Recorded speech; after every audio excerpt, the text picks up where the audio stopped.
আসসালামু আলাইকুম। আমন্ত্রণ জানাচ্ছি সবাইকে নতুন আরেকটি ব্লগ দেখার জন্য। তো প্রিয় বন্ধুরা, সবাই কেমন আছেন? আশা করি সবাই ভালো আছেন। আলহামদুলিল্লাহ, আমি আল্লাহর রহমতে আপনাদের দয়ে ভালো আছি। তো আজকে আমি আসলে আপনাদের সাথে শেয়ার করতে আসছি যে আমি আমার কবুতর বা হাঁস তাদেরকে কি খাবার দেই এবং খাবার দেওয়ার যেই প্রসেসটা, বর্তমানে কি খাবার দিচ্ছি সেটা আপনাদের সাথে শেয়ার করার জন্য চলে আসছি। আশা করছি পুরো ভিডিওটি স্কিপ না করে দেখবেন। এবং আপনি যদি আমার চ্যানেলে নতুন হয়ে থাকেন, আসলে এটা আমি বারে বারে অনুরোধ করি, সাবস্ক্রাইবার হচ্ছে একটা ইউটিউবারের বা যারা ভিডিও ছাড়ে তাদের শক্তি। কারণ আমার ভিডিও অনেকেই দেখে, তো কিন্তু সাবস্ক্রাইব আসলে সবাই করে না। দেখা যায় 95%, 98% সাবস্ক্রাইব করে না, 2-3% সাবস্ক্রাইব করা। তো এটা আসলে আপনাদের কাছে অনুরোধ যে আপনারা সাবস্ক্রাইব করে রাখবেন চ্যানেলটি। তো এখানে প্রথমে আমার এই কবুতরগুলোকে খাবার দিব। আসলে খাবারের তো দাম অনেক বেশি। আমি আমার কবুতরকে আসলে কি খাওয়াই বলছি, আমি আসলে বেশি পরিমাণ দাম দেই। ভুট্টা দিচ্ছি এখন বর্তমানে, যেহেতু ভুট্টার দামটা কম। আর এটা একটা ভুল ধারণা মানুষের, যে অনেকেই বলে যে ধান খাওয়াইলে কবুতর ফিট থাকে না। এটা আসলে মানুষের একটা ভুল ধারণা, ভ্রান্ত ধারণা। আগে গম টম এত কিছু ছিল না, আসলে কবুতর শুধু ধানই খেত। আর আলহামদুলিল্লাহ, আমি ধান খাওয়াই কবুতরকে, আমার কবুতর 100% ফিট থাকে ইনশাল্লাহ। ধান এমনকি ধান খাওয়াইলে অনেক ক্ষেত্রে দেখা যায় যে গমের খাওয়ানোর চাইতে বেশি ফিট থাকে কবুতর আলহামদুলিল্লাহ। এটা যারা বলে যে ধান খাওয়াইলে কবুতর ফিট থাকে না, এটা তারা ভুল, তারা জানে না আসলে।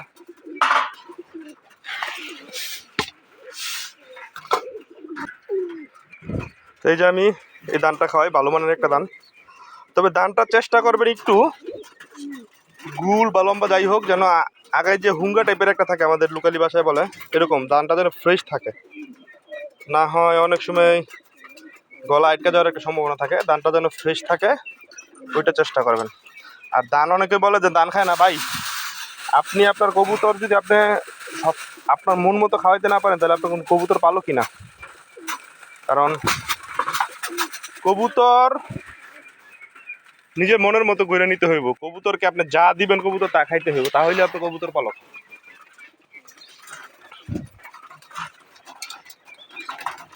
এই যে আমার কবুতরকে আমি দান দিচ্ছি। এখানে মাদি আছে আর কিছু নতুন বাচ্চা আছে। এই যে দান দিচ্ছি, দেখেন কবুতর খাবে না মানে, কবুতরকে আপনি যা দিবেন কবুতর তাই খাবে। কবুতর খেতে বাধ্য ভাই।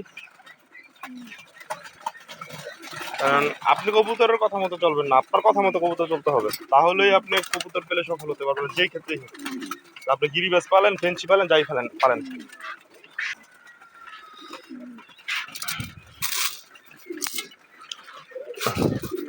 তো এই কবুতরগুলোকে খাবার দিয়ে নিচ্ছি। এই হচ্ছে আমার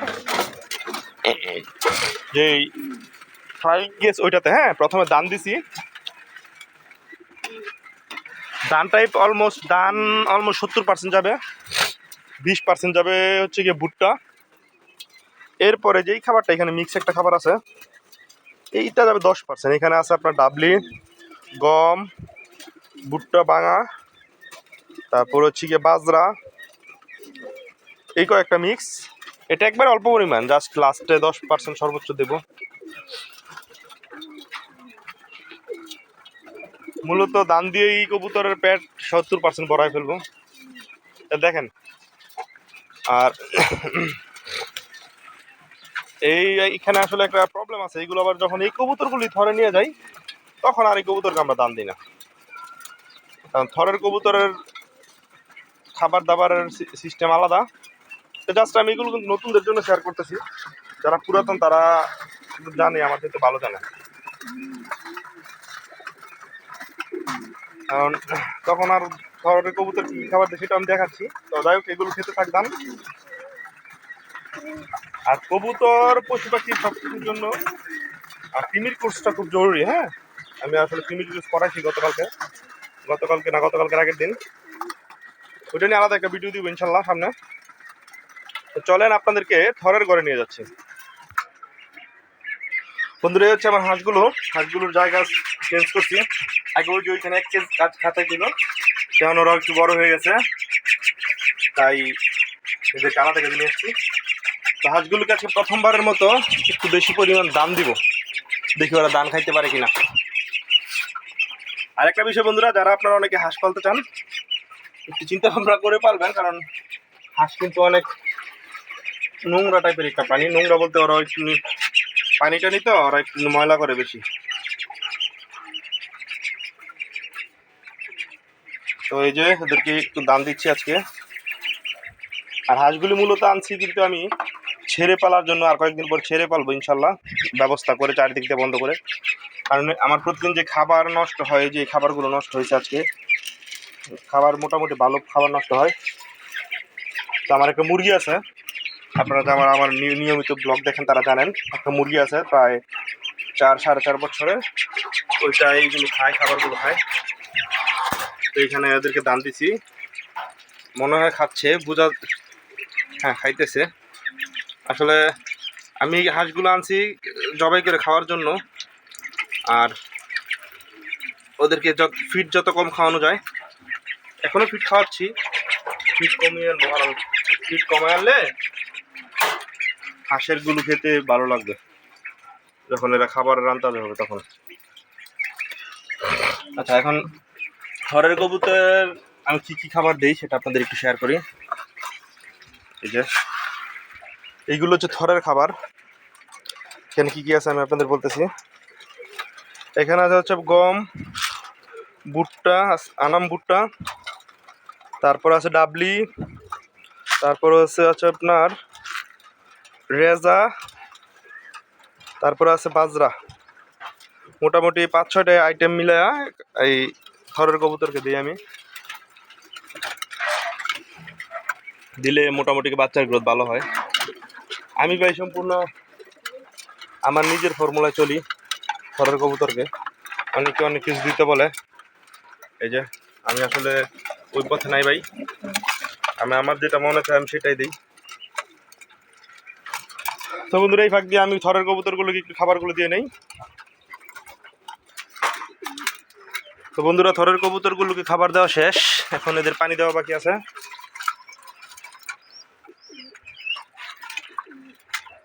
আজকে লিভার টনিক দিছি পানির সাথে। আমি ক্রিম করানোর আগে 2-3 দিন লিভার টনিক দেই, আবার ক্রিম করার পরে 2 দিন লিভার টনিক দিই। আমার ফর্মুলা, আমি জানি না আসলে কে কীভাবে করে, আমার ভুল থাকতে পারে।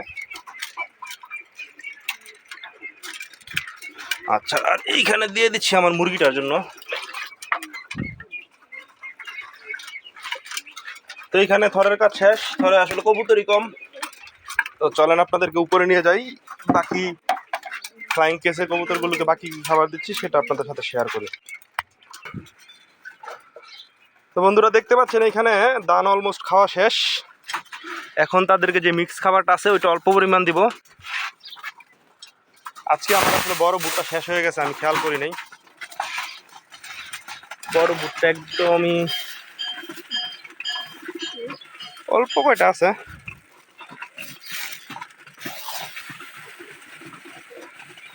একবার অল্প আছে। যাই হোক, বড় ভুট্টা আজকে আনতে হবে। আর ব্যাপারটা হচ্ছে আলাদা যদি না দিতাম তাহলে এই যে বর্তমানে যে খাবারটা যেভাবে খাচ্ছে ধানটা ওইভাবে খেত না, শুধু যেই ধান ছাড়া যে খাবারগুলো এইগুলো বেশি পরিমাণ খেয়ে ফেলতো, ধানটা তখন কম খেত। তাই আগে ধান দিয়ে নিই আমি। দেখেন এখন কিভাবে খাচ্ছে।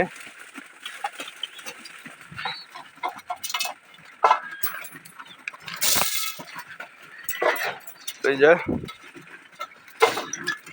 আর এখন কবুতর লক করা আছে, খুব কম ছাড়া হয়, সপ্তাহে 1-2 দিন হয়তো বা ছাড়া হয়, বেশিরভাগ লক করাই থাকে এখন কবুতর। সব কবুতরকে আজকে লিভার টনিক দিচ্ছি, যেহেতু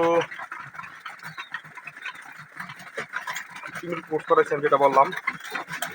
আর প্রতি 2 মাস অন্তর অন্তর আমি কিমির কোর্স করাই, মোটামুটি 2 মাস 2.5 মাস।